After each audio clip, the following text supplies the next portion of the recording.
2024년 시작이 엊그제 같은데 세월이 살같이 빠르게 지나 어느덧 2024년 끝자락이 되었습니다.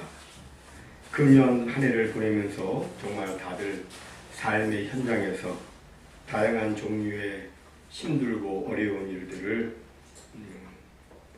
당하면서 다들 고생 많으셨는데 수고하신 여러분 모두에게 우리 주님의 위로와 또 칭찬과 격려가 가득하기를 소원합니다. 그리고 우리와 늘 함께하사 우리를 선히 인도해 주시고 보호해 주신 하나님께 감사와 찬송과 영광을 올려드립니다. 오늘 설교 제목이 에벤에셀의 하나님인데 에벤이란 돌, 바위라는 의미의 히브리어이고 에셀이란 도움이라는 의미의 히브리어입니다. 그러니까 에벤에셀은 무슨 뜻이 되겠어요? 도움의 돌, 도움의 돌, 그런 뜻이 됩니다. 오늘 본문은 이스라엘이 사사 시대를 마치고 이제 왕정 시대로 들어가는 그 중간에 그러니까 이스라엘의 마지막 사사였던 사무엘 선지자 때를 배경으로 하고 있습니다. 사사 시대는 이스라엘 백성들이 자기 좋을 대로 살던 그런 시대였습니다. 하나님께서는 이미 모세를 통해서 이스라엘 백성들에게 너희들 우상 숭배를 하지 말라고 이렇게 엄히 말씀하셨죠. 십계명을 통해서 위로 하늘에 있는 것이나 아래로 땅에 있는 것이나 땅 아래로 물속에 있는 것이나 그 어떤 것이라 할지라도 그 형상을 만들지 말며 그것들에 절하거나 섬기지 말라고 말씀을 하셨습니다. 이 말씀에 처음에 가나안 땅에 들어갔던 사람들은 그 말씀에 순종을 했어요. 여호수아 장군을 중심으로 해가지고 그 시대에 살던 사람들은 다들 나는 우상을 섬기지 않고 오직 여호와 하나님만 섬기겠습니다 라고 서원하고 하나님의 말씀에 순종하는 삶을 살았습니다. 하지만 세대가 바뀌면서 그 후손들은 하나님의 말씀에 순종하지 않았습니다. 그들은 금, 은, 동, 나무, 돌로 우상을 만들어서 그 앞에 절하고 우상을 또 숭배했습니다. 그래서 하나님께서는 주변의 여러 나라들을 들어서 이스라엘을 치게 하셨는데 그때마다 이제 공격을 당하면 이스라엘이 이제 고생하니까 그때는 또 하나님 앞에 나가가지고 하나님 저희들이 잘못했습니다 하고 회개를 했습니다. 그럼 하나님은 어떻게 하세요? 하나님은 사람과 긍휼이 풍성하시니까 그들이 회개하는 모습 보시고 그들의 죄를 용서해 주시고 또 여러 사사들을 보내셔서 이스라엘을 이제 구원해 주셨죠. 그런데 이런 좋지 않은 패런이 자꾸 반복이 되는 거예요. 매를 맞을 때는 잘못했다고 회개하고 그리고 이제 좀 회복이 되고 나면 또다시 죄를 짓는 이런 일들이 반복이 되었습니다. 그래서 이제 그 또 블레셋이 옆에 있는데 블레셋한테 늘 이스라엘이 잘못할 때마다 블레셋한테 공격을 당하고 뭐 그렇습니다. 고생을 많이 해요. 그러니까 이런 그 악순환을 끊기 위해서 이제 당시 사사였던 사무엘 선지자는 온 이스라엘 사람들로 하여금 너희들 미스바로 모여라. 그러니까 이제 많은 사람들이 미스바에 모였습니다. 그리고 그 미스바에서 다들 그냥 금식을 하면서 하나님께 이제 회개의 기도를 드렸습니다.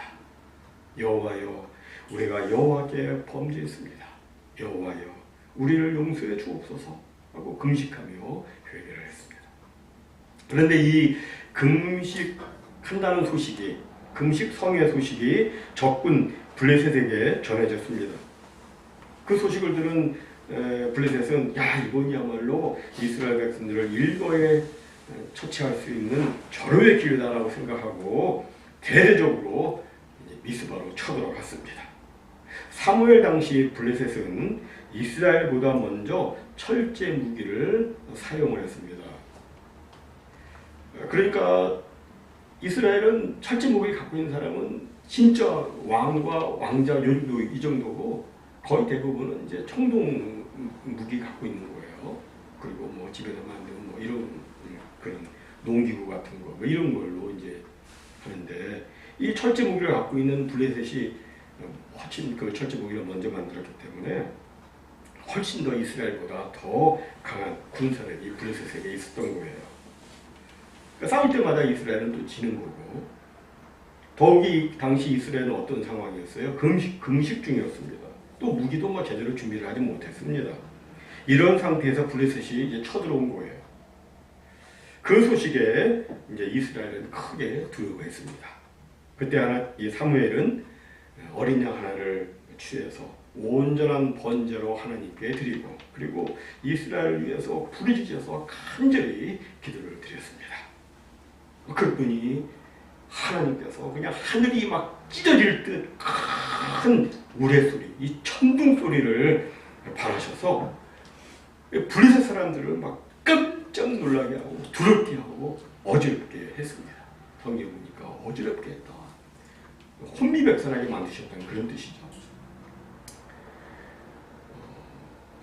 저는 한국에서는 그렇게 천둥 소리 크게 안 들렸었는데 미국에 와서 보니까 한번 천둥을 치는데 진짜 막 간이 막 코가 나갈 정도로 그렇게 소리가 크더라고요. 근데 하나님께서 어떻게 큰 우레소리를 바라셨다고 하니까 그러니까 이 소리를 들은 이 블레셋 사람들이 완전히 깜짝 놀라가지고 막 호미백산에서 전의를 완전히 상실했고 그래서 이스라엘이 이제 그 전쟁에서 승리를 하게 되었습니다. 그리고 이것을 기억하고 널리 알리기 위해서 기념비를 세웠는데 그 돌이 바로 여호와께서 여기까지 도우셨다는 에베네셀 도움의 돌인 것입니다. 그런데 여러분 하나님은 그때만 에베네셀의 하나님이 아니고 오늘도 하나님은 에베네셀의 하나님이십니다. 어제나 오늘이나 영원토록 동일하신 우리 하나님은 그때에도 지금도 그리고 앞으로도 계속해서 당신의 사랑하는 백성들을 지켜 보호해 주시며 도와주십니다. 우리가 수개월 전에 함께 암송했던 시편 121편 1절 2절은 말씀하죠. 내가 산을 향하여 눈을 들리라. 나의 도움이 어디서 올까? 나의 도움은 천지를 지으신 여호와에게서로다. 하늘과 땅을 지으신 여호와 하나님이 나의 도움이라고. 네? 성경은 말씀하죠. 또 시편 46편 1절에 보니까 하나님은 우리의 피난처시요 힘이시니 환난 중에 만날 큰 도움이시라 라고 말씀해요. 정말 하나님은 우리의 큰 도움, 우리의 에셀 도움이 되십니다. 그런데 조건이 하나 있습니다. 그것이 뭐냐면 그것은 바로 하나님과 바른 관계를 갖는 것입니다. 지난날의 잘못과 죄를 회개해서 하나님과의 관계가 바르게 될 때 하나님이 우리에게 피난처요 힘이요 큰 도움이 되시는 겁니다. 이미 말씀드린 대로 이스라엘의 문제는 우상 숭배였습니다. 우상을 만들어 그 앞에 절하고 하나님 이외에 다른 신들을 섬긴 것이 그들의 큰 문제였어요. 그런데 그 우상은 금, 동, 나무, 돌로 만든 우상만을 의미하지 않습니다. 그 우상은 하나님보다 다른 것을 더 중요하고 하나님보다 다른 것을 더 사랑하는 마음을 또한 포함하고 있습니다. 고린도서 3장 5절을 보면 탐심은 우상 숭배니라 라고 말씀하고 있는데 이 말씀처럼 단순한 욕구를 넘어선 인간의 탐심도 우상 숭배인 것입니다. 지금은 소천하셨지만 뉴욕 맨하튼에 리디머 장로교회를 개척하신 팀 켈러라는 목사님이 계셨습니다. 그는 여러 책을 썼는데 그 중에 한 책 카운터핏 가스에서 현대인들은 가짜 신들, 그러니까 현대인들은 여러 종류의 우상 숭배를 하고 있다고 했습니다. 현대인들이 어떤 우상 숭배를 하고 있을까요? 돈, 섹스, 권력, 명예, 인기, 성공뿐만 아니라 안정적이고 편안한 환경, 아름다운 내 명석함도 우상이 될 수 있다고 그는 말했습니다. 가족, 직업, 성취 그 자체, 다른 이들의 인정과 칭송, 그리고 사회적 지위도 우상이 될 수 있고, 내가 얼마나 이 사회에 경쟁력 있는 사람인지, 내가 이 사회 속에서 얼마나 도덕적인 사람인지도 만약 그것을 제일 가치로 여기고 거기에 인생의 의미를 둔다면 그 자체는 선하고 좋은 것이어도 그것은 우상으로 변하게 된다고 했습니다. 정리하자면 무언가가 내 마음속에 깊은 갈망으로 자리잡아서 그것이 나의 모든 동기와 삶의 방식을 지배하게 된다면 그것이 곧 나의 우상이라는 것입니다. 그렇습니다. 무엇이든 그것이 내 마음속에 하나님보다 더 크게 자리잡고 있다면 그것은 나의 우상인 것입니다. 이 우상은 우리가 하나님과의 관계를 바르게 갖지 못하게 하고 또 하나님과 우리 사이를 가로막습니다. 그래서 우리로 하여금 하나님의 그 영광의 빛을 받지 못하게 합니다. 우상이. 우리 마음속에 있는 그 우상이 그리고 그것 때문에 하나님의 도움도 받지 못하게 합니다. 그래서 사무엘 선지자는 이스라엘 백성들로 하여금 미스바에 모여서 금식 회개 기도를 하게 한 것입니다. 하나님과 나 사이의 우상을 제거해서 하나님과의 관계를 바르게 하지 않으면 하나님의 절대적인 도움을 받을 수 없기 때문에 그것을 다 청산하도록 금식 회개 기도를 하게 한 것입니다. 그리고 이렇게 해서 하나님과의 이제 관계가 바르게 되니까 그들이 하나님의 도움을 받아서 블레셋과의 전쟁에서 승리를 하게 된 것입니다. 그래서 미스바와 센 사이에 에베네셀 그 돌을 세웠는데, 그런데 여러분 이 지역이 어떤 지역인지 아십니까? 그것은 바로 그때로부터 20년 전 블레셋과의 전쟁에서 이스라엘 군사 4,000명이 죽고 하나님의 언약궤를 빼앗겼던 수치와 절망의 자리였습니다. 그 전쟁에서 치고 나서 이가봇이란 말을 했죠. 하나님의 영광이 떠났다. 전쟁에서 처참하게 죽고 난 다음에 이제는 하나님의 영광이 떠났다라고 모두가 슬퍼했던 그 자리가 바로 그곳이에요. 하지만 회개하고 하나님께 돌아오니까 하나님과의 관계가 바르게 되니까 그 자리가 승리의 자리로 바뀌게 된 것입니다. 오늘 본문 13절과 14절을 보면 블레셋이 굴복하고 다시는 이스라엘 지역 안에 들어오지 못하게 되었다고 말씀하고 있어요. 그리고 이스라엘은 과거에 잃었던 모든 성읍과 그 지역을 회복하고 이제 평화를 누리게 되었다고 말씀하고 있습니다. 회개하고 돌아오니 하나님께서 패배의 자리, 절망의 자리, 수치의 자리, 비탄의 자리를 다시금 승리의 자리, 축복의 자리, 회복의 자리, 영광의 자리, 평화의 자리로 만들어 주신 것입니다. 우리는 인생을 살면서 때로 실패할 때도 있고 때로 죄를 지을 때도 있습니다. 나의 죄로 인하여 벌을 받고 절망과 낙담의 자리에 주저앉아서 쓰라린 회한의 눈물을 흘릴 때도 있습니다.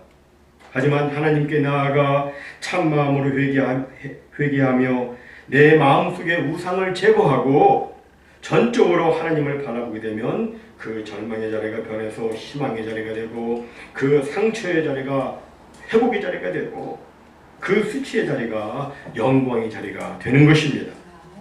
저는 이러한 하나님의 은혜가 오늘 이 시대를 살아가고 있는 우리 모든 사람들에게 필요하다고 생각합니다. 우리가 지나온 2024년 돌이켜보면 저마다 다들 경험이 다르겠지만 모두가 막 가슴을 졸이는 그런 순간들이 있었고 또 답답하고 어두운 그 긴 터널을 걸어왔다고 생각이 됩니다. 하지만 우리가 꼭 알아야 될 것은 그 어두운 터널 속에서도 우리 주님이 우리와 함께 하셨다는 겁니다. 우리를 도우시는 에베네셀의 하나님이 우리와 함께 계시면서 우리를 도와주신 것입니다. 우리는 이것을 확신하고 주님의 손을 꼭 붙잡고 한 걸음 한 걸음 주님 따라서 믿음의 길을 걸어야 하는 겁니다. 그러다 보면 어떻게 돼요? 지금은 비록 여전히 어두운 터널이라 할지라도 어느 시점에 밝은 터널 끝이 보이고 그 터널 끝에서 모두가 승리의 찬가를 부르며 에베네셀의 돌을 세우는 역사가 나타나게 되는 것입니다. 사랑하는 성도 여러분, 우리 하나님은 에베네셀의 하나님이십니다. 여기까지도 오신 하나님은 앞으로 우리 일생 다가도록 우리의 호흡이 닿는 날까지 우리를 도와주실 것입니다. 우리와 언제나 함께 해주시고 우리를 치료 회복시켜 주시고 우리의 연약한 부분도 강하게 해주시고 우리의 삶 가운데서 모든 것이 합력하여 선을 이루도록 역사해 주시고 우리의 손실난 부분들, 우리의 상처난 부분들이 다 회복되고 다 메꿔지도록 하나님께서, 그래서 하나님의 영광이 온전히 드러나도록 역사해 주실 것입니다. 아멘. 여러분, 주 안에서는 결코 어두운 밤만 계속되지 않습니다. 우리가 주 안에 있으면 밝은 새아침의 햇살이 반드시 비춰지게 됩니다. 아멘. 그리고 나중에는 햇빛이 전혀 쓸데없는 영원한 영광의 아버지 집으로 우리 모두는 인도될 것입니다. 아멘. 그때까지 주님은 우리를 지켜주시고 또 우리에게 모든 은혜와 사랑과 은택을 베풀어서 우리로 하여금 믿음의 승리자가 되도록 역사해 주실 것입니다. 아멘. 이것을 기억하고 우리는 담대한 믿음과 확신을 가지고 이제 2024년을 역사의 뒤안길로 보내고 2025년을 새롭게 맞이해야 할 겁니다. 2024년 마지막 주일을 보내면서 여러분에게도 각각의 특별한 간증 여러분 모두에게 다들 있으시겠지만 저에게도 평범하지만 너무너무 평범하지만 그래도 너무너무 특별한 간증이 저에게도 있습니다. 여러분 그게 뭔지 아세요? 그건 뭐냐면 지금까지 하나님의 은혜로 별탈 없이 큰 어려움 없이 잘 살아왔다고 하는 겁니다. 전에도 말씀드렸습니다만 저는 지금까지 살아오면서 죽을 고비를 몇 차례 넘겼습니다. 아주 어렸을 때에는 제가 갑자기 정신을 잃고 마치 이제 죽은 것처럼 되어가지고 저희 할머니가 저를 아주 한참 기도해서 그래서 제가 소생된 적도 있고 저는 기억나지 않지만 할머님이 그렇게 말씀해 주셨죠. 그런 기억도 있고 제가 또 소년 시절 4학년, 5학년 고 때 넓은 냇가에 빠져가지고 거기서 죽을 뻔하기도 했습니다. 물 2모금 먹고 어떤 사람이 그러는데 3모금 먹으면 죽는다 그러는데 2모금 먹고 어떻게 하다 보니까 발끝이 그냥 바닥에 닿아가지고 그래서 진짜 살아난 적도 있어요. 청년 때에는 동해에서 수영하다가 죽을 뻔했었고 꼭 물과 관계하면 동해 바다가 갑자기 깊어지더라고요. 물론 그 이후로는 이래서는 다시는 안 되겠다 해가지고 YMCA 가가지고 수영을 배우긴 했습니다만 그리고 또 이제 제가 알래스카 선교지에 가가지고는 막 달리는데 거기가 이렇게 급커브예요. 근데 거기 난간이 없는 낭떠러지 커브길, 거기는 그 포장이 안 돼 있는 곳이라 알래스카에 제가 간 곳은 난간 없는 낭떠러지 커브길을 도는데 차가 갑자기 확 돌면서 말이죠. 그냥 확 도는데 수십 미터 낭떠러지에 떨어지기 바로 직전에 제 차가 딱 멈춰 선 적도 있었습니다. 그때 토요타 터셀 손으로 핸드스틱 하는 건데 그냥 이거 어떻게 엔진이 꺼져버려가지고 탁 섰지 또 좀 더 갔으면 그냥 떨어졌겠죠. 그런 적도 있었어요. 또 제가 수년 전에는 제가 정신을 잃고 콘크리트 바닥에 쓰러져가지고 어떻게 됐어요. 정신을 전혀 못 차리고 있었는데 주위에 있는 사람들이 저를 막 이렇게 도와줘가지고 제가 깨어났지만 그 후 또 심한 뇌진탕으로 제가 고생 많이 하지 않았습니까? 근데 여러분 이렇게 죽을 고비에서 구원받은 것만 큰 은혜요 감사가 아니라 이런 위험 없이 건강하고 별탈 없이 살아온 것이 더 큰 하나님의 은혜요 더 큰 감사라고 저는 생각합니다. 꼭 그런 일이 있어가지고 이렇게 살아난 것이 그것만 큰 감사냐? 아니요. 그거 경험하지 않는 게 더 큰 감사예요. 더 큰 은혜예요. 더 큰 기적입니다. 우리는 날마다 하나님의 기적을 경험하고 살고 있어요. 지금 이렇게 건강하고 있는 것이 정말 최고의 기적입니다. 우리는 하나님께 감사해야 돼요. 뭐 여러분도 마찬가지일 거예요. 정말 우리는 평범하지만, 정말 너무너무 평범하지만 너무너무 특별한 하나님의 은혜로 2024년도를 잘 살아왔습니다. 하나님을 믿지 않는 사람들은 자기의 노력으로 지금까지 살아왔다고 생각하겠지만, 그러나 하나님의 은혜가 아니라면 그 어느 누구도 한시도 살 수 없고 한시도 설 수 없고, 그리고 아무것도 할 수가 없습니다. 하나님이 도와주시지 않으면 집을 짓는 자의 수고도 헛되고 성을 지키는 파수꾼의 깨어 있음도 헛것이고, 국가의 정책, 개인의 노력, 모든 것이 다 헛되다고 성경은 말씀합니다. 하나님의 은혜가 있기 때문에, 하나님의 지켜 보호해 주시는 은혜가 있고, 하나님의 도와주시는 은혜가 있기 때문에 오늘의 우리가 있는 겁니다. 우리가 종종 부르는 찬송가 301장 지금까지 지내온 것 주의 크신 은혜라. 이 찬송은 일본의 사사오 데스 사부로 목사님이 작곡한 찬송이죠. 원래 그분은 불교를 믿는 전형적인 일본인 가정에서 5형제 중 막내로 태어났습니다. 그는 중학생 시절 갑작스럽게 폐렴에 걸려가지고 죽을 고비를 여러 차례 넘겼습니다. 그러다 간신히 완치되었고, 이제 무역상에 이르고 경영학을 전공해서 미국 유학길에 오르게 됩니다. 샌프란시스코에 자리 잡은 사사오는 목사가 운영하는 하숙집에서 생활하다가 목사 내외에게 복음을 전해 듣게 됩니다. 그리고 예수님을 영접하고 1894년 26세에 목회자가 되어서 일본으로 돌아와 여러 곳을 다니며 전도 집회를 열었습니다. 그리고 1897년 29살의 나이에 작사를 하는 찬송시를 작사하는데, 지금까지 지내온 것 주의 크신 은혜라, 이 찬송시를 쓴 거예요. 우리 다 같이 한번 불러보실까요? 지금까지 지내온 것 주의 크신 은혜라, 아니 없는 주의 사랑 어찌로 말하랴, 자랑해라 주의 손이 항상 살펴주시고, 모든 일을 주 안에서 형통하게 하시네. 이 찬송에서 그는 지금까지 지내오는 동안 나를 안전하게 지켜주신 하나님을 노래했습니다. 그리고 한이 없는 사랑으로 나를 살펴주시고 보호해 주시는 사랑의 하나님을 노래했습니다. 또 모든 일을 주 안에서 형통하게 하시는 축복의 하나님을 노래했습니다.